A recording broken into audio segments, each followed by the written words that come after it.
ಶ್ರೀರಾಮಾಲಯಂ ನಮಾಮಿ ಭಗವತ್ಪಾದಶಂಕರಂ ಲೋಕಶಂಕರಂ. ಜಗದ್ಗುರು ಶ್ರೀಮದ್ ಆದಿಶಂಕರ ಭಗವತ್ಪಾದಾಚಾರ್ಯರು ನಮ್ಮ ದೇಶದಲ್ಲಿ 1200 ವರ್ಷಗಳ ಹಿಂದೆ ಅವತಾರ ಮಾಡಿ ನಮ್ಮ ಸನಾತನ ವೈದಿಕ ಧರ್ಮವನ್ನು ಉದ್ಧಾರ ಮಾಡಿ ಎಲ್ಲರಿಗೂ ಜೀವನದಲ್ಲಿ ಬೇಕಾಗಿರತಕ್ಕಂತಹ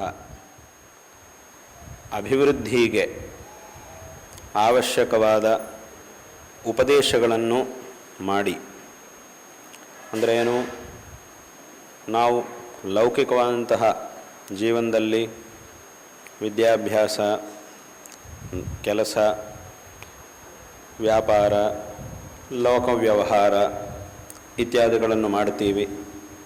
ಆ ವ್ಯವಹಾರಗಳಲ್ಲೂ ಸಹ ಉತ್ತಮವಾದಂತಹ ರೀತಿಯಲ್ಲಿ ವ್ಯವಹಾರವನ್ನು ನಡೆಸಿ ಒಂದು ಉತ್ತಮವಾದಂತಹ ಅಭಿವೃದ್ಧಿಯನ್ನು ಸಾಧನೆ ಮಾಡಬೇಕು, ಪಡೀಬೇಕು ಅಂತಂದರೆ ಅದಕ್ಕೆ ಬೇಕಾದಂತಹ ಉಪದೇಶಗಳನ್ನೂ ಸಹ ಮಾಡಿ ಆಧ್ಯಾತ್ಮಿಕವಾಗಿ ಧಾರ್ಮಿಕವಾದಂತಹ ಮಾರ್ಗದಲ್ಲಿ ಅನೇಕ ವಿಧವಾದಂತಹ ಧರ್ಮಾಚರಣೆಗಳನ್ನು ಮಾಡಿ ತತ್ವ ವಿಚಾರವನ್ನು ಮಾಡಿ ಎಲ್ಲ ಪುರುಷಾರ್ಥಗಳನ್ನು, ಅದರಲ್ಲೂ ಪ್ರಧಾನವಾಗಿ ಮೋಕ್ಷ ಪುರುಷಾರ್ಥವನ್ನು ಪಡೆಯಲಿಕ್ಕೆ ಬೇಕಾದಂತಹ ಉಪದೇಶಗಳನ್ನೂ ಸಹ ಅವರು ತಮ್ಮ ಗ್ರಂಥಗಳಲ್ಲಿ ಮಾಡಿದ್ದಾರೆ.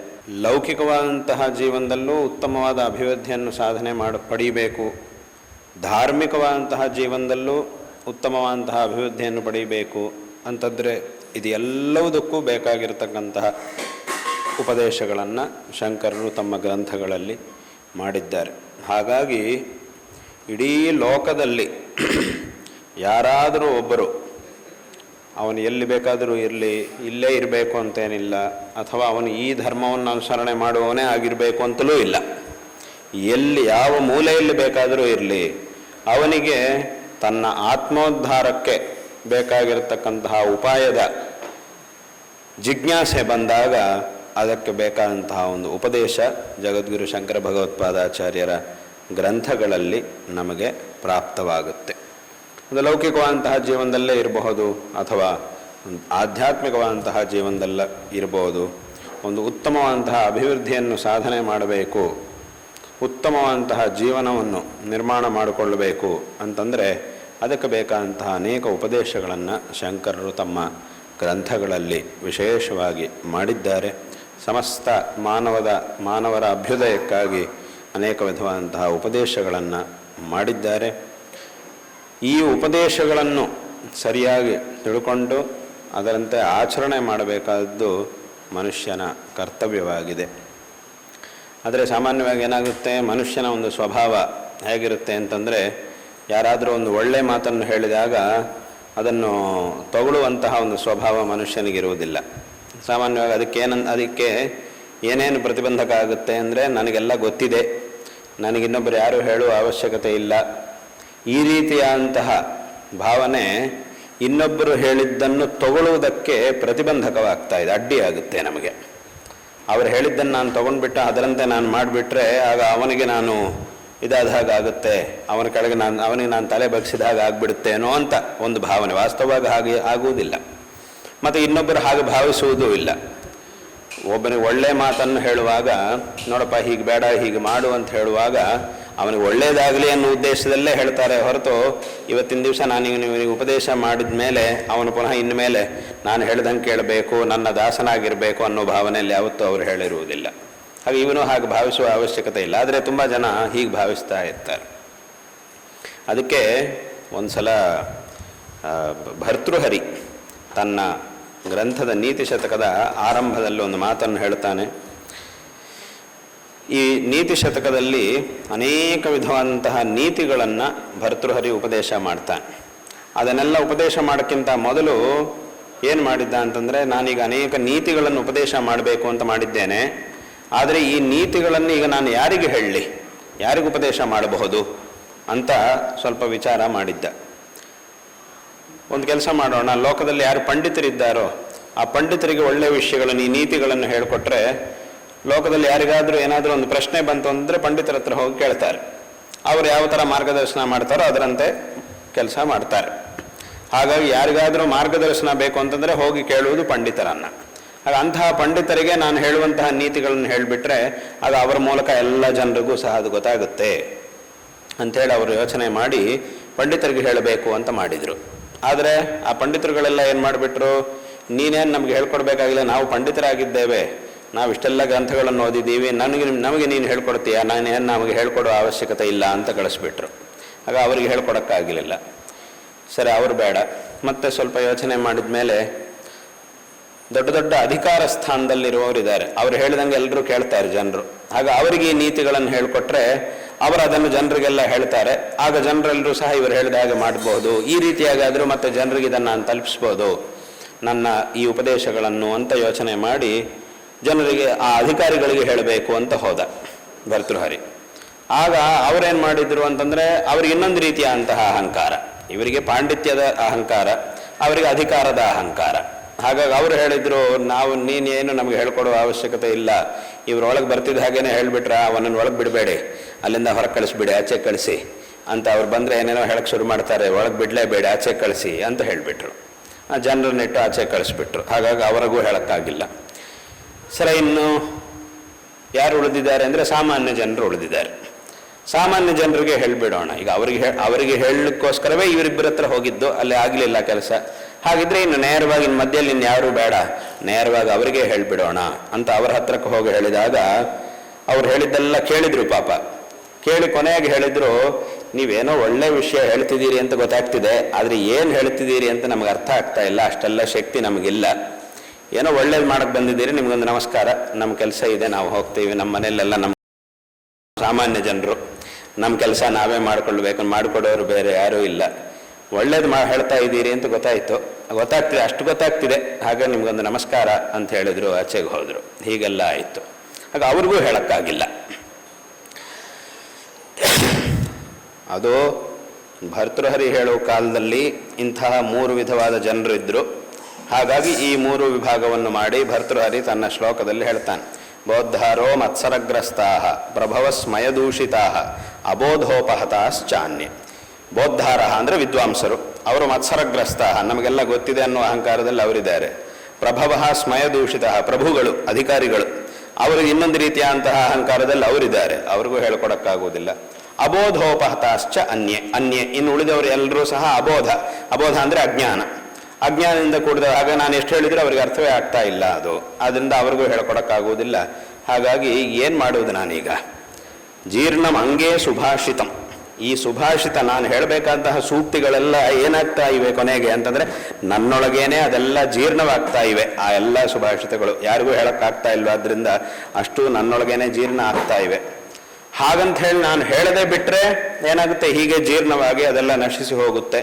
ಹಾಗಾಗಿ ನಾನು ಹೇಳುವುದು ಹೇಳ್ತೀನಿ, ಹೇಳಬೇಕಾದ್ದು ನನ್ನ ಕರ್ತವ್ಯ, ಅದನ್ನು ಯಾರಿಗೆ ಬೇಕೋ ಅವರು ತಗೊಳ್ತಾರೆ, ಯಾರಿಗೆ ಅದು ಬೇಕಾಗಿದೆಯೋ ಅವರದನ್ನು ತಗೊಳ್ಳಿ, ಯಾರಿಗೆ ಬೇಡವೋ ಅವರು ಬಿಡಲಿ ಅಂಥೇಳಿ ನಂತರ ಆ ನೀತಿ ಶತಕವನ್ನು ರಚನೆ ಮಾಡಿದ್ದಾನೆ. ಅದೇ ಆ ಗ್ರಂಥ. ಮತ್ತು ಇನ್ನು ಶತಕತ್ರಯ ಅಂತ ಒಟ್ಟು 3 ಶತಕಗಳನ್ನು ರಚನೆ ಮಾಡಿದ. ಅದರೊಳಗೆ ಮೊದಲನೇದು ನೀತಿ ಶತಕ. ಅದರ ಆರಂಭದಲ್ಲಿ ಈ ಒಂದು ಮಾತನ್ನು ಹೇಳ್ತಾನೆ.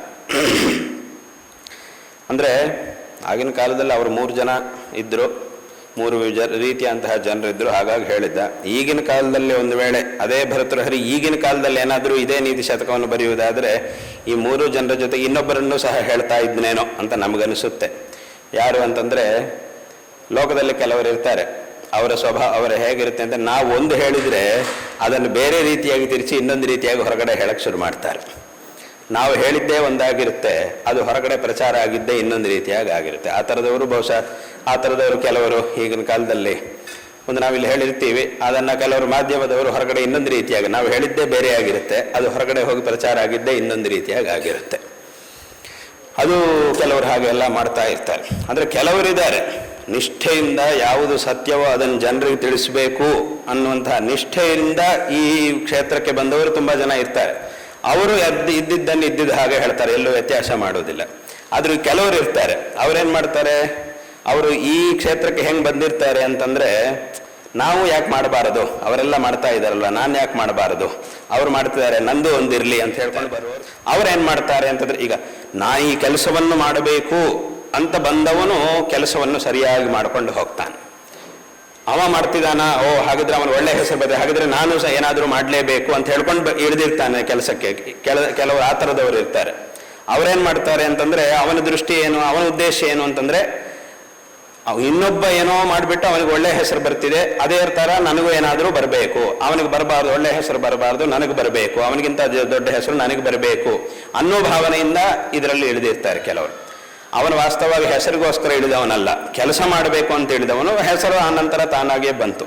ಆದರೆ ಬೇರೆಯವರು ಕೆಲವರು ಇರ್ತಾರೆ, ಅವನಿಗೆ ಹೆಸರು ಬರ್ತಿದೆ, ಹಾಗಿದ್ರೆ ನಾನು ಏನಾದರೂ ಮಾಡಿ ಹೆಸರು ಮಾಡಬೇಕು ಅಂತ ಬರೋರು ಕೆಲವರು ಇರ್ತಾರೆ. ಅಂಥವರಿಂದ ಹೀಗೆಲ್ಲ ಆಗ್ತಾ ಇರುತ್ತೆ. ಯಾಕಂದ್ರೆ ಅವರಿಗೆ ಏನು ಸರಿಯಾಗಿ ಹೇಗೆ ಮಾಡಬೇಕು ಅಂತ ಗೊತ್ತಿರುವುದಿಲ್ಲ. ಆದ್ದರಿಂದ ಇಲ್ಲಿ ಒಂದು ಹೇಳಿರ್ತಾರೆ, ಅದನ್ನು ಪ್ರಚಾರ ಮಾಡುವುದು ಇನ್ನೊಂದು ರೀತಿಯಾಗಿ. ಹಾಗಾಗಿ ಅವರು ಏನಾದರೂ ಇದ್ದಿದ್ರೆ ಆಗಿನ ಕಾಲದಲ್ಲಿ ಇಂಥವರು, ಆಗ ಈ 3 ವಿಭಾಗಗಳಲ್ಲ 4 ವಿಭಾಗಗಳು ಮಾಡ್ತಿದ್ನೇನು. ಆದರೆ ವಾಸ್ತವವಾಗಿ ಹಾಗೆಲ್ಲ ನಮ್ಮ ಇಷ್ಟ ಬಂದ ಹಾಗೆ ಎಲ್ಲೋ ಇರುವಂತಹ ಒಂದು ವಿಷಯವನ್ನು ಬರೀ ಅಂಥವರು ಅಂತ ಮಾತ್ರ ಅಲ್ಲ, ಕೆಲವರು ಮಾಧ್ಯಮದವರು ಅಂತ ಅಷ್ಟು ಮಾತ್ರ ಅಲ್ಲ, ಜನರಲ್ಲೂ ಸಹ ಸಾಮಾನ್ಯವಾಗಿ ಹಾಗೆ ಇರುತ್ತೆ. ಒಬ್ಬ ಮನುಷ್ಯ ಇದ್ದಾನೆ, ಅವನ ಬಗ್ಗೆ ಏನೇನೋ ಹೇಳುವುದು, ಎಲ್ಲೋ ಹೋಗುವುದು, ಏನೇನೋ ಪ್ರಚಾರ ಅಪಪ್ರಚಾರ ಮಾಡುವುದು, ಈ ಥರದವರು ಲೋಕದಲ್ಲಿ ಮಾಮೂಲಿಯಾಗಿ ಜನರು ಸಹ ಆ ಥರದವರು ಇದ್ದೇ ಇರ್ತಾರೆ. ಅದಕ್ಕೆ ಒಂದು ಕಥೆ ಇದೆ. ಒಂದು ಊರಿನಲ್ಲಿ ಒಬ್ಬ ಶ್ರೀಮಂತ ಇದ್ದ, ತುಂಬ ಐಶ್ವರ್ಯ ಇದೆ ಅವನ ಹತ್ರ, ಮತ್ತು ತುಂಬ ಉದಾರಿಯಾಗಿದ್ದ, ಎಲ್ಲರಿಗೂ ಸಹ ಅದೆಲ್ಲ ಯಾವಾಗಲೂ ದಾನ ಧರ್ಮ ಇತ್ಯಾದಿಗಳನ್ನೆಲ್ಲ ಮಾಡ್ತಾ ಇದ್ದ. ಒಂದು ಸಲ ಏನಾಯಿತು, ಅವನ ಹುಟ್ಟಿದಬ್ಬಕ್ಕೆ ಊರಿನವರೆಲ್ಲರನ್ನು ಕರೆಸಿ ಅವರೆಲ್ಲರಿಗೂ ಊಟ ಹಾಕಿದ್ದ. ತುಂಬ ಉತ್ತಮವಾದಂತಹ ರೀತಿಯಲ್ಲಿ ಊಟವನ್ನು ತಯಾರು ಮಾಡಿಸಿ ಅವರಿಗೆಲ್ಲರಿಗೂ ಊಟ ಹಾಕಿದ್ದ. ಎಲ್ಲರೂ ತುಂಬ ಚೆನ್ನಾಗಿ ಊಟ ಮಾಡ್ತಾ ಇದ್ದರು. ಆದರೆ ಆವತ್ತೇ ಅವನು ವರ್ಷ ಯಾವಾಗಲೂ ಹಾಗೆ ಮಾಡ್ತಾ ಇದ್ದ. ಈ ಸಲ ಏನಾಯಿತು ಅಂತಂದರೆ ಅದೇ ರೀತಿಯಾಗಿ ಮಾಡ್ತಾ ಇದ್ದ. ತುಂಬ ಜನ ಬಂದರು, ದೊಡ್ಡದಾಗಿ ಅಡುಗೆಯನ್ನು ಮಾಡಿಸ್ತಾ ಇದ್ದ. ಇವನು ಯಾವ ಜಾಗದಲ್ಲಿ ಅಡುಗೆ ಮಾಡಿಸ್ತಾ ಇದ್ನೋ, ಬರೀ ಸಣ್ಣ ಕೆಲವರಿಗೆ ಮಾತ್ರ ಅಡುಗೆ ಅಲ್ಲ, ತುಂಬ ದೊಡ್ಡ ಅಡುಗೆ, ತುಂಬ ಸಾವಿರಾರು ಜನ ಬಂದಿರ್ತಾರೆ, ಅವರೆಲ್ಲರಿಗೂ ಸಹ ಅಡುಗೆ ಮಾಡಿಸ್ಬೇಕು. ಹಾಗೆ ದೊಡ್ಡ ಪಾತ್ರೆಗಳಲ್ಲಿ ಹೊರಗಡೆ ಒಂದು ಬಯಲು ಜಾಗದಲ್ಲಿ ಎಲ್ಲರಿಗೂ ಅಡುಗೆ ಮಾಡಿಸ್ತಾ ಇದ್ದ. ಅಲ್ಲಿ ಹತ್ತಿರದಲ್ಲಿ ಸ್ವಲ್ಪ ದೂರದಲ್ಲಿ ಒಂದಿಷ್ಟು ಮರಗಳು ಅದೆಲ್ಲ ಇದ್ವು, ಸ್ವಲ್ಪ ಕಾಡಿನ ಥರ ಇದೆ. ಅದರೊಳಗೆ ಒಂದಿಷ್ಟು ಹಾವಿನ ಹುತ್ತಗಳೆಲ್ಲ ಇವೆ. ಅಲ್ಲಿ ಆ ಹುತ್ತಗಳೊಳಗೆ ಹಾವುಗಳೆಲ್ಲ ಜೀವನ ಮಾಡ್ತಾ ಇವೆ. ಈ ಹಾವುಗಳು ಹೊರಗಡೆ ಬಂದರೆ ಅವುಗಳನ್ನು ಹಿಡೀಲಿಕ್ಕೋಸ್ಕರ ಅಂಥೇಳಿ ಪಕ್ಕದಲ್ಲಿ ಗರುಡ ಪಕ್ಷಿಗಳೆಲ್ಲ ಕಾಯ್ತಾ ಇತ್ತು. ಪಕ್ಕದ ಮರದ ಮೇಲೆ ಕೂತ್ಕೊಂಡು ಪಕ್ಷಿಗಳು ಅಲ್ಲಿ ಕಾಯ್ತಾ ಇತ್ತು. ಇದು ಬಂತು ಅಂದರೆ ಅದನ್ನು ಹಿಡ್ಕೊಂಡು ಹೋಗಲಿಕ್ಕೆ ಅಂತೇಳಿ ಕಾಯ್ತಾ ಇತ್ತು. ಸ್ವಲ್ಪ ಸಮಯ ಆದಮೇಲೆ ಹಾವುಗಳು ಹೊರಗೆ ಬಂದ ತಕ್ಷಣ ಈ ಪಕ್ಷಿಗಳೆಲ್ಲ ಹೋಗಿ ಆ ಹಾವುಗಳನ್ನು ಕಾಲಲ್ಲಿ ಹಿಡ್ಕೊಂಡು ಅದನ್ನು ಎತ್ಕೊಂಡು ಆಕಾಶದಲ್ಲಿ ಹಾರಿಸ್ಕೊಂಡು ಹೋಗ್ತಾ ಇತ್ತು. ಹೋಗುವಾಗ ಏನಾಯಿತು ಅಂತಂದ್ರೆ, ಹಾವುಗೂ ಅದಕ್ಕೂ ಹೋಗುವಾಗಲೇ ಹಾರ್ಕೊಂಡು ಹೋಗುವಾಗಲೇ ಎರಡಕ್ಕೂ ಜಗಳ ಆಗ್ತಾ ಇತ್ತು, ಯುದ್ಧ ಆಗ್ತಾ ಇತ್ತು. ಆ ಹಾವುಗೂ ಆ ಪಕ್ಷಿಗೂ ಜಗಳ ಆಗ್ತಾ ಇತ್ತು, ಆ ಗರುಡ ಪಕ್ಷಿಗೂ ಎರಡಕ್ಕೂ. 1-2-3 ತುಂಬ ಇದ್ವು ಹಾವುಗಳು, ಆ ಎರಡಕ್ಕೂ ಜಗಳ ಆಗ್ತಾ ಇತ್ತು. ಈ ಜಗಳ ಆಗುವಾಗ ಈ ಹಾವು ಆ ಪಕ್ಷಿಯನ್ನು ಕಚ್ಚಬೇಕು ಅಂತ, ಆ ಪಕ್ಷಿಯು ಅದರಿಂದ ತಪ್ಪಿಸ್ಕೊಂಡು ಹಾರಿಕೊಂಡು ಅದನ್ನು ಹಾರಿಸ್ಕೊಂಡು ಹೋಗಬೇಕು ಅಂತ ಪ್ರಯತ್ನ ನಡೀತಾ ಇತ್ತು. ಆ ಪ್ರಯತ್ನ ನಡೆಯುವಾಗಲೇ ಅದನ್ನು ಹಾರಿಸ್ಕೊಂಡು ಆಕಾಶದಲ್ಲಿ ತಗೊಂಡು ಹೋಗ್ತಾ ಇತ್ತು. ಹೋಗುವಾಗ ಏನಾಯಿತು ಅಂತಂದರೆ, ಆ ಹಾವಿನ ಬಾಯಿಂದ ಆ ವಿಷಬಿಂದುಗಳೆಲ್ಲ ಬಂದು ಈ ಮಾಡುತ್ತಿರುವಂತಹ ಅಡಿಗೆಯಲ್ಲಿ ಬಂದು ಬಿದ್ದು. ಈ ಅಡಿಗೆಯಲ್ಲಿ ಅದನ್ನು ಯಾರೂ ಸಹ ಗಮನಿಸಲಿಲ್ಲ. ಈ ಅಡುಗೆ ಮಾಡುವವರಿಗೂ ಗೊತ್ತಾಗಲಿಲ್ಲ, ಅದು ಯಾರೂ ಸಹ ಅದನ್ನು ಗಮನಿಸಲಿಲ್ಲ. ಅವತ್ತು ಹಾಗೆ ಅಡುಗೆ ಮಾಡಿಬಿಟ್ಟು ಅದನ್ನು ತೊಗೊಂಡು ಹೋಗಿ ಎಲ್ಲರಿಗೂ ಬಡಿಸಿದರು. ಅದರಿಂದ ಕೆಲವರಿಗೆ ತುಂಬ ತೊಂದರೆ ಆಯಿತು, ಕೆಲವರ ಪ್ರಾಣವೇ ಹೋಯಿತು. ಆವತ್ತಿನ ದಿವಸ ಯಾರಿಗೂ ಅದು ಗೊತ್ತಾಗಲಿಲ್ಲ. ಇದು ಈ ರೀತಿಯಾಗಿ ಒಂದು ಅನರ್ಥ ಆಗೋಯಿತು. ಆಮೇಲೆ ಏನಾಯಿತು, ಅಲ್ಲಿ ಯಮಧರ್ಮರಾಜನ ಆಸ್ಥಾನದಲ್ಲಿ ವಿಚಾರ ಶುರುವಾಯಿತು. ಇದೊಂದು ಅನರ್ಥ ನಡೆದಿದೆ, ಈ ಅನರ್ಥದ ಹೊಣೆ ಯಾರದು ಅಂತ ಒಂದು ವಿಚಾರ ಶುರುವಾಯಿತು. ಇದರ ಜವಾಬ್ದಾರಿ ಯಾರದು, ಯಾರಿಗೀಗ ಶಿಕ್ಷೆಯನ್ನು ಕೊಡಬೇಕು, ಯಾರು ಇದರ ಹೊಣೆಗಾರರಾಗಿದ್ದಾರೋ ಅವರಿಗೆ ಶಿಕ್ಷೆ ಕೊಡಬೇಕು. ಈಗ ಯಾರೋ ಒಬ್ಬರಿಗೆ ಕೊಡಲೇಬೇಕು, ಈಗ ಯಾರಿಗೆ ಕೊಡಬೇಕು ಅಂತ ವಿಚಾರ ಶುರುವಾಯಿತು. ಅಷ್ಟೊತ್ತಿಗೆ ಮೊದಲಿಗೆ ಇವನು ಯಾರು ಆ ಶ್ರೀಮಂತ ಎಲ್ಲರನ್ನು ಕರೆಸಿ ಊಟ ಹಾಕಿಸಿದ್ನೋ ಅವೊಂದು ಹೊಣೆ ಅಂತ ಮೊದಲು ಶುರುವಾಯಿತು. ಅವನು ಹೇಳಿದ, ನಂದು ಹೇಗೆ ಆಗುತ್ತೆ ಸ್ವಾಮಿ, ನಾನೇನಾದರೂ ಅವನು ವಿಷ ಬೆರೆಸಿ ಊಟ ಮಾಡಿಸ್ಬೇಕು ಅಂತ ನಾನೇನಾದರೂ ಆ ಥರ ಯೋಚನೆ ಇತ್ತ, ನಮ್ಮ ಮನಸ್ಸಲ್ಲೂ ಹಾಗೆ ಯೋಚನೆ, ಇಷ್ಟು ವರ್ಷದಿಂದ ನಾನು ಮಾಡ್ತಾ ಇದ್ದೀನಿ, ಅದರಿಂದ ನನಗೆ ಆ ಯೋಚನೆ ಇರಲೇ ಇಲ್ಲ. ಅದರಿಂದ ನಾನು ಇದನ್ನು ಬೇಕು ಅಂತ ಮಾಡಿಸಿದರೆ ಆಗ ನನ್ನ ತಪ್ಪಾಗಬೇಕು. ನಾನೆಲ್ಲ ವ್ಯವಸ್ಥೆಗಳನ್ನು ಮಾಡಿದ್ದೇನೆ, ಇದು ನನ್ನ ತಪ್ಪಲ್ಲ. ಅವು ಸ್ವಲ್ಪ ವಿಚಾರ ಮಾಡಿ ನೋಡಿದರೆ ಹೌದು, ಅವನು ಬೇಕಂತ ಹೇಳಿ ಏನು ಮಾಡಿಸಲಿಲ್ಲ, ಅವನು ತಪ್ಪಲ್ಲ, ಸರಿ ಬೇಡ. ಆ ಹಾವುಗಳನ್ನು ಹಾರಿಸ್ಕೊಂಡು ಹೋಗಲಿಕ್ಕೆ ಪ್ರಯತ್ನ ಮಾಡಿದ್ದು ಆ ಪಕ್ಷಿಗಳು, ಅವುಗಳ ಪ್ರಯತ್ನದಿಂದಲೇ ಇದಾಗಿದ್ದು. ಆದ್ದರಿಂದ ಈ ಪಕ್ಷಿಗಳಿಗೆ ಅದರ ಹೊಣೆಗಾರಿಕೆಯನ್ನು ಕೊಡಬೇಕು, ಅದರ ಹೊಣೆ ಪಕ್ಷಿಗಳದ್ದು ಅಂತ ಹೇಳೋಣ ಅಂತಂದರೆ, ಆ ಪಕ್ಷಿ ಹೇಳಿತು, ನನಗೆ ಯಾಕೆ, ನನ್ನನ್ನು ಹೇಗೆ ಹೊಣೆ ಮಾಡ್ತೀರಿ ನೀವು, ನನಗೆ ಹೇಗೆ ನೀವು ಈ ದೋಷವನ್ನು ಕೊಡ್ತೀರಿ, ಅದು ನನ್ನ ಆಹಾರ, ನನಗೇನು ಅದೆಲ್ಲ ಆ ತಿಳುವಳಿಕೆ ಎಲ್ಲ ನನಗೆಲ್ಲಿದೆ, ಇಲ್ಲಿ ಇದು ನಡೀತಾ ಇದೆ, ಪಕ್ಕದಿಂದಲೇ ಕರ್ಕೊಂಡು ಹೋಗಬೇಕು, ಅಲ್ಲಿಂದ ತೊಗೊಂಡು ಹೋಗಬಾರ್ದು ಅಂತ ಅದೆಲ್ಲ ನನಗೆಲ್ಲಿ ಗೊತ್ತಿದೆ, ನನ್ನ ಆಹಾರ ಅದನ್ನು ನಾನು ಸಂಪಾದನೆ ಮಾಡ್ಕೊಂಡು ಹೋಗ್ತಾ ಇದ್ದೀನಿ, ನನ್ನ ಕಾಡು, ನಾನು ನಿವಾಸ ಮಾಡುವಂತಹ ಕಾಡದು, ಅಲ್ಲಿ ನೀವೆಲ್ಲ ಬಂದಿದ್ದೀರಿ, ಅದಕ್ಕೆ ನಾನೇನು ಮಾಡಲಿ, ಅದರಿಂದ ನನಗೆ ಸಂಬಂಧ ಇಲ್ಲ ಅಂತ ಅದು ಹೇಳಿತು.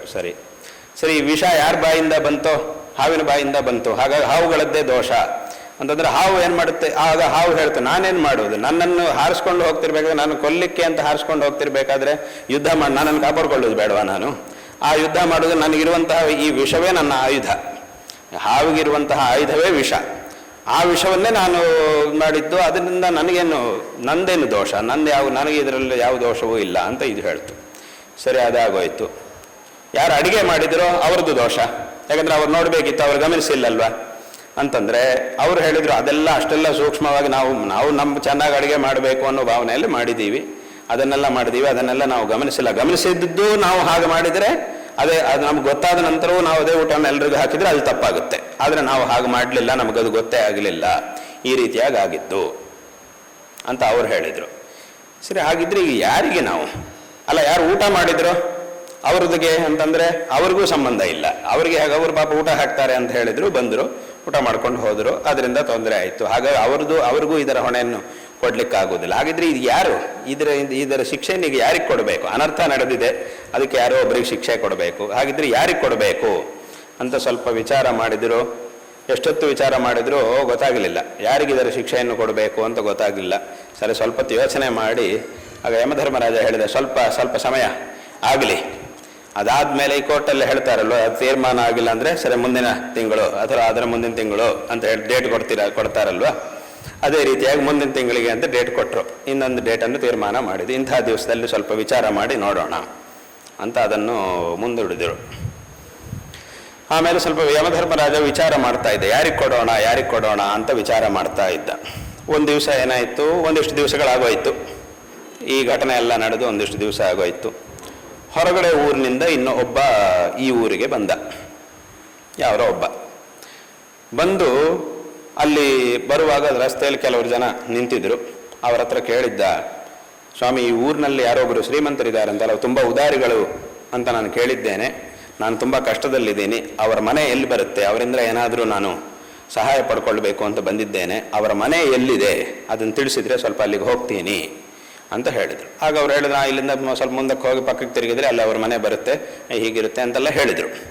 ಆಯಿತು, ನಮಸ್ಕಾರ ಅಂತ ಹೇಳ್ಕೊಂಡು ಅವನು ಧನ್ಯವಾದ ಹೇಳ್ಕೊಂಡು ಮುಂದಕ್ಕೆ ನಡ್ಕೊಂಡು ಹೋಗ್ತಾ ಇದ್ದ. ಅಷ್ಟೊತ್ತಿಗೆ ಈ ದಾರಿ ಹೇಳಿದವರು ಪುನಃ ಕರೆದ್ರು ಅವನನ್ನು, ಒಂದು ನಿಮಿಷ ಇಲ್ಲಿ ಬಾ ಅಂತ ಕರೆದು, ಏನು, ನೀ ಒಂದು ವಿಷಯ ಹೇಳ್ತೀನಿ, ಜಾಗ್ರತೆಯಾಗಿರೋ, ಅವನ ಮನೆಗೆ ಹೋಗಿ ಅವರೇನಾದರೂ ಹಣ ಗಿಣ ಕೊಟ್ಟರೆ ತಗೋ, ಪರವಾಗಿಲ್ಲ, ಆದರೆ ಅವರ ಮನೆಯಲ್ಲಿ ಊಟ ಮಾತ್ರ ಮಾಡಬೇಡ ಅಂತ ಹೇಳಿದ್ರು ಅವರು. ಯಾಕೆ, ಒಂದು ವೇಳೆ ಅವನೇನಾದ್ರೂ ಊಟ ಗೀಟ ಕೊಟ್ಟರೆ ಅದನ್ನು ತಗೊಳ್ಬೇಡ ಅಂತ ಹೇಳಿದರು. ಯಾಕೆ ಹಾಗೆ, ಅವನು ಸಾಮಾನ್ಯದವನೆಲ್ಲ, ಅವನು ಊಟದಲ್ಲಿ ವಿಷ ಹಾಕಿ ಊಟ ಹಾಕಿಸ್ತಾನೆ ಎಲ್ರಿಗೂ.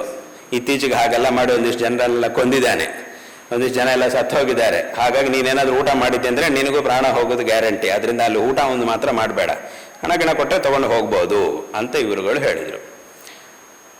ಅಲ್ಲ, ಯಾಕೆ ಹಾಗೆ ಆ ಥರ ಯಾಕೆ ಮಾಡ್ತಾರೆ, ಅವ್ರು ತುಂಬ ಒಳ್ಳೆಯವರು ಅಂತ ಕೇಳಿದ್ವಲ್ಲ, ಅದೆಲ್ಲ ಸುಮ್ಮನೆ ಹೊರಗಡೆ ಮಾತ್ರ ಅಷ್ಟೇ, ಏನೆಲ್ಲ ಅವ್ರು ಈಗ ಆಗಿದ್ದು ತಾನೇ ಈಗಷ್ಟೇ, ಅದನ್ನು ಮಾತ್ರ ಮಾಡಬೇಡ ಅಂತ ಇವರು ಹೀಗೆ ಹೇಳ್ತಾ ಇದ್ರು.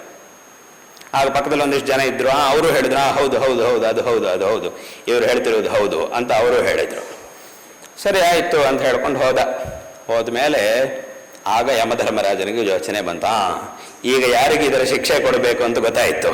ಇಷ್ಟೊತ್ತು ನಾನು ಯೋಚನೆ ಮಾಡ್ತಾ ಇದ್ದೆ, ಇದರ ಶಿಕ್ಷೆ ಯಾರಿಗೆ ಕೊಡೋಣ ಅಂತ ಯೋಚನೆ ಮಾಡ್ತಿದ್ದೆ, ಈಗ ಗೊತ್ತಾಯಿತು, ಇವರುಗಳಿಗೆ ಕೊಡಬೇಕು, ಈ ಮೂರ್ಖರಿಗೆ ಕೊಡಬೇಕು.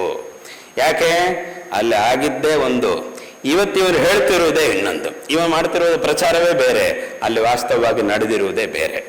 ಆದ್ದರಿಂದ ಆ ಶಿಕ್ಷೆಗೆ ನಿಜವಾಗಲೂ ಯೋಗ್ಯರು ಇವರುಗಳು. ಅಲ್ಲಿ ಆವತ್ತಿನ ದಿವಸ ಎಲ್ಲರೂ ಮಾಡಿದ್ರು, ಗೊತ್ತಿಲ್ಲದೆ ಹಾಗಾಗೋಯ್ತು, ಅದೇನೋ ಅನರ್ಥ ಆಗೋಯ್ತು.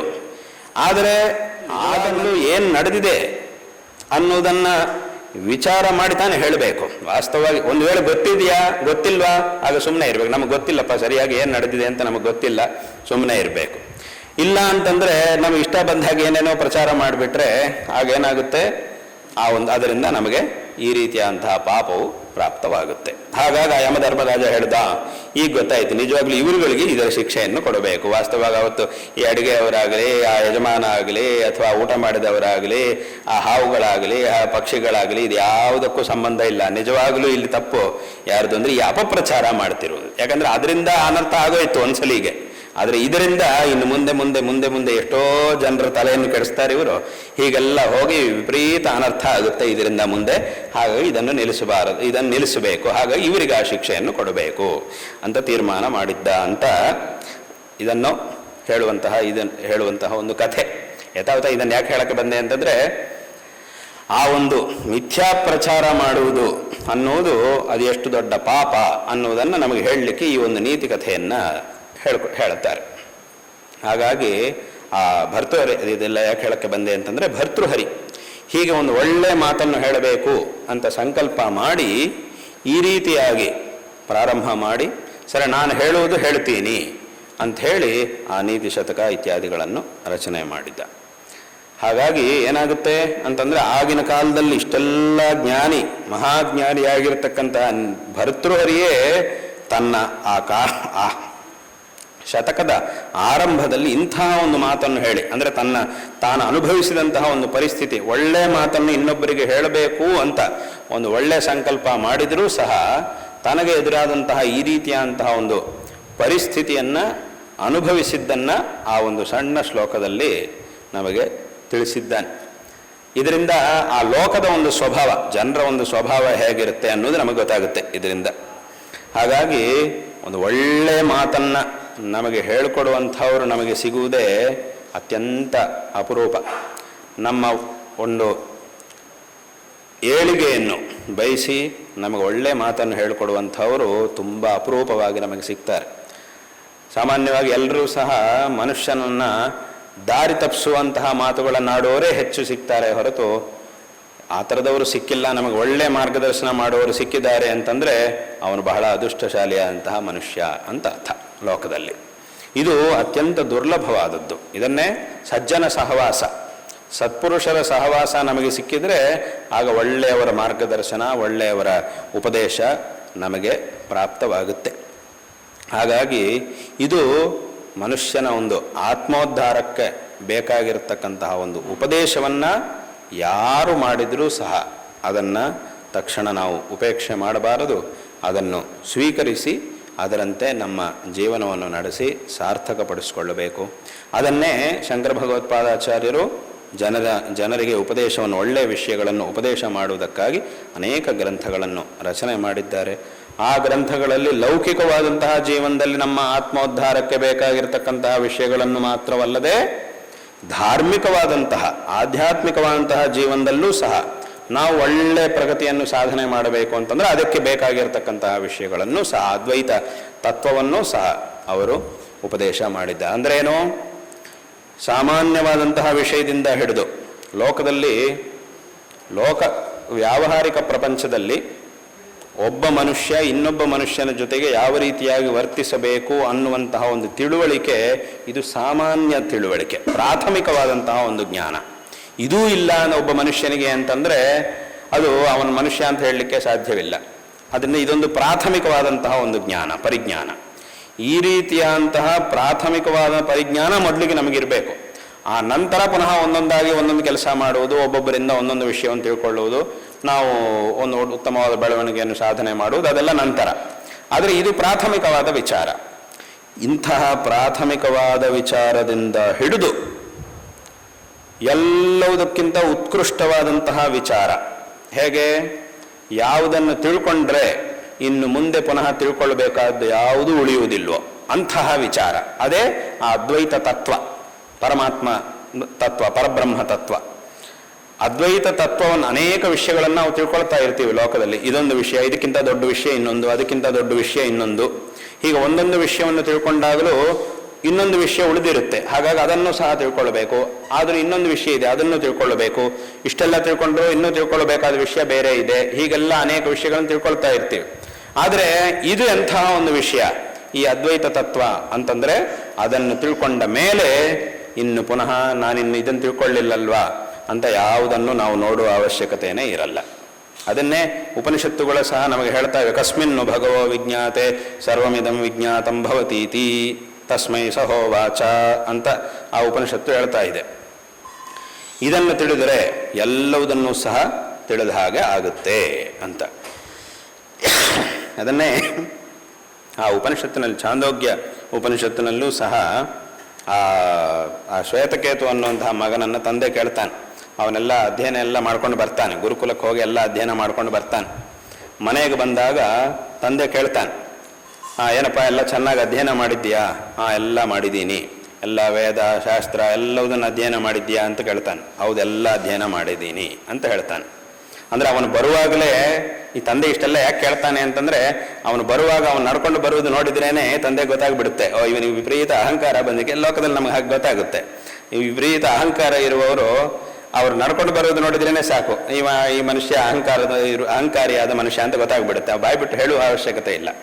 ಅವನು ಬರುವುದನ್ನು ನೋಡಿಯೇ ತಂದೆಗೆ ಗೊತ್ತಾಯ್ತು ಇವನಿಗೆ ವಿಪರೀತ ಅಹಂಕಾರ ಬಂದಿದೆ ಅಂತ.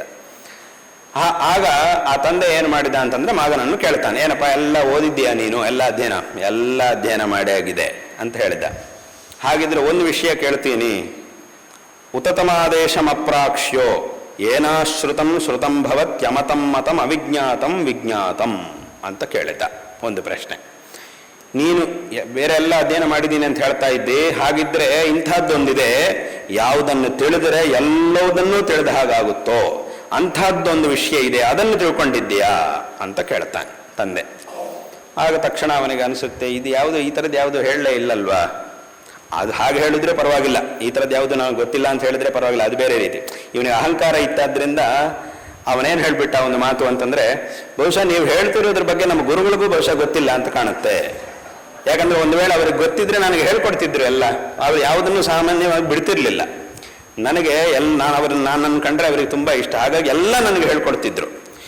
ಇದನ್ನು ಅವರು ನನಗೆ ಹೇಳ್ಕೊಟ್ಟಿಲ್ಲ, ತನಗೆ ಗೊತ್ತಿಲ್ಲ, ತಾನು ಕೇಳಬೇಕಿತ್ತು. ಆದರೆ ಅದನ್ನು ಹೇಳದೆ ಹಾಗೆ ಹೇಳದೆ ಏನು ಹೇಳ್ತಿದ್ದಾನೆ ಅಂತಂದ್ರೆ ಬಹುಶಃ ಇದ್ರ ಬಗ್ಗೆ ಅವರಿಗೆ ಗೊತ್ತಿರಲಿಲ್ಲದೆ ಇರ್ಬೋದು, ಹಾಗಾಗಿ ನನಗೆ ಹೇಳ್ಕೊಡ್ಲಿಲ್ಲ ಅಂತ ಹೇಳ್ತಾನೆ. ಈ ಥರ ಹೇಳ್ತಾನೆ. ಆಗ ಇಲ್ಲಪ್ಪ ಹಾಗೆಲ್ಲ ಹೇಳಬಾರದು ಅಂಥೇಳಿ ಮತ್ತೆ ಆಮೇಲೆ ಅವನಿಗೆ ವಿಸ್ತಾರವಾಗಿ ಆ ಒಂದು ತತ್ವವನ್ನು ತಂದೆ ಉಪದೇಶ ಮಾಡ್ತಾನೆ. ಅಲ್ಲೇ ಈ ತತ್ವಮಸಿ ಅನ್ನುವಂಥ ಎಲ್ಲ ವಿಚಾರವೂ ಸಹ ಅಲ್ಲೇ ಬರುತ್ತೆ, ಆ ಛಾಂದೋಗ್ಯದ 6ಾಧ್ಯಾಯದಲ್ಲಿ ಬರುತ್ತೆ. ಅದನ್ನೇ ಸದ್ವಿದ್ಯಾ ಎಂಬುದಾಗಿ ಅದಕ್ಕೆ ಹೆಸರಿದೆ. ಸತ್ ಅಂತಂದರೆ ಪರಬ್ರಹ್ಮ. ಆ ಪರಬ್ರಹ್ಮನ ಕುರಿತಾದಂತಹ ಪರಮಾತ್ಮ ಅದ್ವೈತ ತತ್ವ ಏನಿದೆಯೋ ಅದನ್ನು ಕುರಿತಾಗಿ ಇರತಕ್ಕಂತಹ ಒಂದು ವಿದ್ಯೆ. ಆದ್ದರಿಂದ ಇದನ್ನು ಸದ್ವಿದ್ಯಾ ಎಂಬುದಾಗಿ ಹೇಳ್ತಾರೆ. ಹಾಗಾಗಿ ಅಂತಹ ಒಂದು ತತ್ವದವರೆಗೆ ಎಲ್ಲ ವಿಧವಾದಂತಹ ವಿಚಾರಗಳನ್ನು ಉಪದೇಶ ಮಾಡಿ ಈ ಲೋಕಕ್ಕೆ ಪರಮಾನುಗ್ರಹ. ಜಗದ್ಗುರು ಅನ್ನುವಂತಹ ಒಂದು ಶಬ್ದಕ್ಕೆ ನಿಜವಾದಂತಹ ಅರ್ಥ ಜಗದ್ಗುರು ಶ್ರೀ ಆದಿಶಂಕರ ಭಗವತ್ಪಾದಾಚಾರ್ಯರು. ಹಾಗಾಗಿ ಅವರು ಈ ಜಗತ್ತಿನಲ್ಲಿ ಎಲ್ಲರ ಒಂದು ಉದ್ಧಾರಕ್ಕಾಗಿಯೂ ಅನೇಕ ವಿಧವಾದಂತಹ ಉಪದೇಶಗಳನ್ನು ಮಾಡಿದ್ದಾರೆ. ಹಾಗಾಗಿ ಅವರ ಒಂದು ಉಪದೇಶಗಳು ನಮ್ಮ ಜೀವನಕ್ಕೆ ಅತ್ಯಂತ ಅವಶ್ಯಕವಾಗಿದೆ. ಎಲ್ಲ ರೀತಿಯಲ್ಲೂ ಸಹ ಲೌಕಿಕವಾದಂತಹ ನಾವು ಲೌಕಿಕವಾದ ಜೀವನದಲ್ಲಿ ಸರಿಯಾದಂತಹ ಒಂದು ಸಾಧನೆಯನ್ನು ಮಾಡಲಿಕ್ಕೆ ಸಾಧ್ಯವಾಗ್ತಾ ಇಲ್ವಾ? ಅವರ ಉಪದೇಶಗಳಿಂದ ನಮಗೆ ಬೇಕಾದ ಮಾರ್ಗದರ್ಶನ ಸಿಗುತ್ತೆ.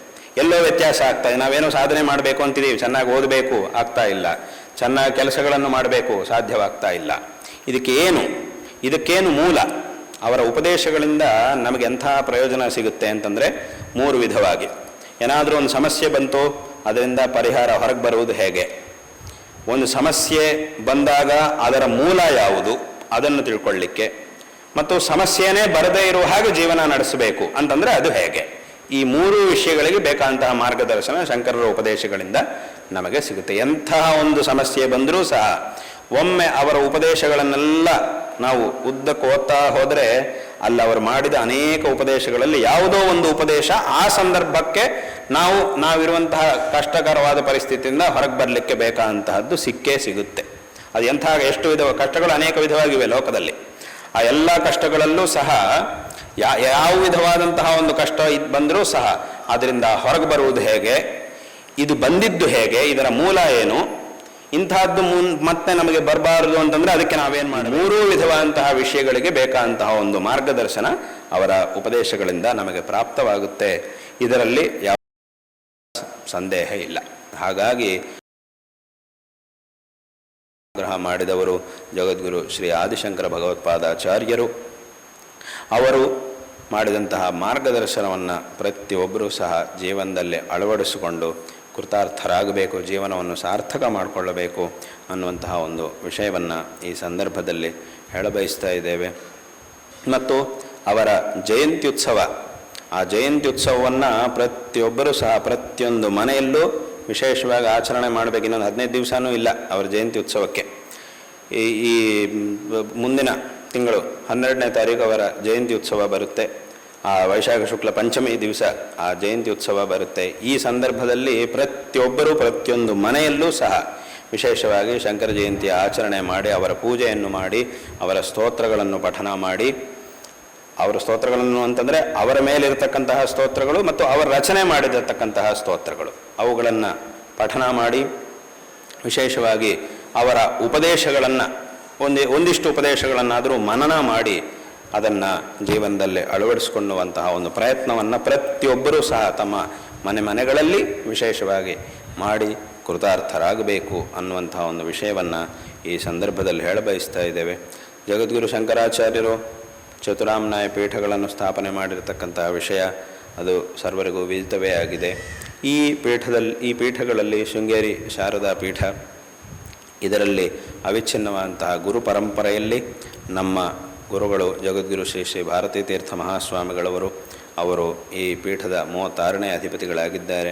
ಅವರು ಈ ಹಿಂದೆ ಇಲ್ಲಿಗೆ ಆಗಮಿಸಿ ತಮ್ಮ ದಿವ್ಯ ಹಸ್ತಗಳಿಂದ ಈ ಸಭಾಭವನವನ್ನು ಉದ್ಘಾಟನೆ ಮಾಡಿ ವಿಶೇಷವಾಗಿ ಸ್ವಲ್ಪ ಕಾಲ ಇಲ್ಲಿ ತಮ್ಮ ಸಾನ್ನಿಧ್ಯವನ್ನು ಅನುಗ್ರಹಿಸಿ ವಿಶೇಷವಾಗಿ ಆಶೀರ್ವಾದಗಳನ್ನು ಮಾಡಿದರು.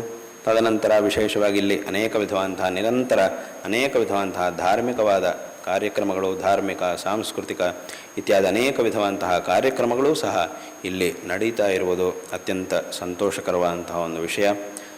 ಆಗ ನಮ್ಮ ಗುರುಗಳು ಬಂದಾಗ ಆವಾಗಲೂ ಸಹ ನಾವು ಇಲ್ಲಿಗೆ ಬಂದಿದ್ವಿ. ತದನಂತರವೂ ಸಹ ಇಲ್ಲಿಗೆ ಒಂದು ಸಲ ಬಂದಿದ್ವಿ. ಆದರೆ ಆವಾಗೆಲ್ಲ ಇಲ್ಲಿ ಬಂದು ಸ್ವಲ್ಪ ಸಮಯ ಮಾತ್ರ ಇದ್ದು ಹೋಗುವುದು ಅಂತ ಮಾತ್ರ ಆಗಿತ್ತು, ಅದಕ್ಕೆ ಮಾತ್ರವೇ ಅವಕಾಶ ಇತ್ತು. ಆದರೆ ಈಗ ಅನೇಕ ವರ್ಷಗಳಿಂದ ಎಲ್ಲರ ಪ್ರಾರ್ಥನೆಯೂ ಸಹ ಆಗಿತ್ತು, ಇಲ್ಲಿ ಶಾರದಾ ಚಂದ್ರಮೌಳೀಶ್ವರ ಪೂಜೆಯನ್ನು ಮಾಡಬೇಕು ಅನ್ನುವಂತಹ ಒಂದು ಆ ಸಂಕಲ್ಪವು, ಆ ಒಂದು ಇಚ್ಛೆಯೂ ಸಹ ಭಕ್ತರಲ್ಲಿ ಇತ್ತು. ಅದಕ್ಕೆ ಬೇಕಾದಂತಹ ಒಂದು ಸಮಯ ಈಗ ಪ್ರಾಪ್ತವಾಗಿದೆ. ಇವತ್ತು ಇಲ್ಲಿ ಈ ಶಾರದಾ ಚಂದ್ರಮೌಳೀಶ್ವರ ಪೂಜೆಯನ್ನು ಮಾಡಿ ನಾಳೆ ದಿವಸ ಇಲ್ಲಿಂದ ಪುನಃ ಶೃಂಗೇರಿಗೆ ಹೋಗುವಂತಹ ಒಂದು ಸಂಕಲ್ಪವನ್ನು ಮಾಡಿ ಇವತ್ತಿಲ್ಲಿಗೆ ಬಂದಿದ್ದೇವೆ. ಈ ಸಂದರ್ಭದಲ್ಲಿ ನಿಮಗೆಲ್ಲರಿಗೂ ಸಮಸ್ತ ಸ್ಥಾನಿಕ ಬ್ರಾಹ್ಮಣ ಸಮಾಜದವರು ಮತ್ತು ಇಲ್ಲಿಯ ಎಲ್ಲ ಆಸ್ತಿಕರು, ಈ ಊರಿನ ಎಲ್ಲ ಭಕ್ತ ಜನರಿಗೂ ಸಹ ಈ ಸಂದರ್ಭದಲ್ಲಿ ನಾವು ನಾರಾಯಣ ಸ್ಮರಣಪೂರ್ವಕವಾಗಿ ಆಶೀರ್ವಾದಗಳನ್ನು ಮಾಡ್ತಿದ್ದೇವೆ. ಮತ್ತು ಇಲ್ಲಿಯ ಈ ಸಭೆಯ ಪ್ರಸ್ತುತ ಅಧ್ಯಕ್ಷರಾಗಿರ್ತಕ್ಕಂಥವರು ಶಿವಾನಂದ ಅವರಿಗೂ ಸಹ ಆಶೀರ್ವಾದಗಳನ್ನು ಮಾಡುತ್ತಿದ್ದೇವೆ. ಮತ್ತು ಇಲ್ಲಿಯ ಎಲ್ಲ ಪ್ರಮುಖರು, ಸಮಾಜದ ಗಣ್ಯರು, ಸಮಾಜದ ಮುಖ್ಯರು ಎಲ್ಲರಿಗೂ ಸಹ ಧನಂಜಯ ರಾವ್ ಅವರು ಮತ್ತು ಎಲ್ಲರೂ ಸಹ ಇವತ್ತು ಇಲ್ಲಿದ್ದೀರಿ. ಹಾಗೂ ನಮ್ಮ ಧರ್ಮಾಧಿಕಾರಿಗಳಾಗಿರ್ತಕ್ಕಂಥವರು ವಾಗೀಶ್ ಶಾಸ್ತ್ರಿಗಳವರು ಮತ್ತು ಸತ್ಯಶಂಕರ್ ಬಳ್ಳಾವ ಅವರೂ ಸಹ ಇವತ್ತು ಇಲ್ಲಿದ್ದೀರಿ. ಈ ಹಿಂದೆ ನಾವು ಇಲ್ಲಿಗೆ ಬಂದಿದ್ವಿ, ಆವಾಗ ವಿಶೇಷವಾದಂತಹ ಒಂದು ಕಾರ್ಯಕ್ರಮವೂ ಸಹ ಆಗಿತ್ತು. ಮತ್ತು ಆ ಸಂದರ್ಭದಲ್ಲೇ ವಿಶೇಷವಾಗಿ ನಮ್ಮ ಇಲ್ಲಿ ಉಡುಪಿಯಲ್ಲಿ ನಡೀತಾ ಶಂಕರ ಮಠದ ಒಂದು ನಿರ್ಮಾಣಕ್ಕಾಗಿ ವಿಶೇಷವಾಗಿ ಸಮಾಜದಿಂದ ಅದಕ್ಕಾಗಿ ಒಂದು ವಿಶೇಷವಾದಂತಹ ಕಾಣಿಕೆಯನ್ನು ಸಹ ನಾವು ಹಿಂದೆ ಬಂದಾಗ ಅದನ್ನು ಸಮರ್ಪಣೆ ಮಾಡಲಾಗಿತ್ತು. ಆ ಒಂದು ಸಂದರ್ಭದಲ್ಲಿ ಹೀಗೆ ಅನೇಕ ವಿಧವಾದಂತಹ ಮಠದ ಅನೇಕ ವಿಧವಾದ ಪೀಠದಿಂದ ಪ್ರತಿ ವರ್ಷ ಮಾಡುವಂತಹ ಅನೇಕ ವಿಧವಾದ ಧಾರ್ಮಿಕ ಕಾರ್ಯಗಳಲ್ಲಿ ಈ ಸ್ಥಾನಿಕ ಸಮಾಜದವರ ಪ್ರತಿಯೊಂದು ಕಾರ್ಯದಲ್ಲೂ ಸಹ ಸಮಾಜ ಬಾಂಧವರ ಒಂದು ವಿಶೇಷವಾದಂತಹ ಸೇವೆ ಪ್ರತಿಯೊಂದರಲ್ಲೂ ಸಹ ಇದೆ. ಈ ಒಂದು ಸಂದರ್ಭದಲ್ಲಿ ನಿಮಗೆಲ್ಲರಿಗೂ ಸಹ ಮತ್ತೊಮ್ಮೆ ನಾರಾಯಣ ಸ್ಮರಣಪೂರ್ವಕವಾಗಿ ಆಶೀರ್ವಾದಗಳನ್ನು ತಿಳಿಸಿ ಈ ಮಾತುಗಳನ್ನು ಇಲ್ಲಿ ಉಪಸಂಹಾರ ಮಾಡ್ತೇವೆ. ಹರ ನಮಃ ಪಾರ್ವತೀಪತಯೇ ಹರ ಹರ ಮಹಾದೇವ.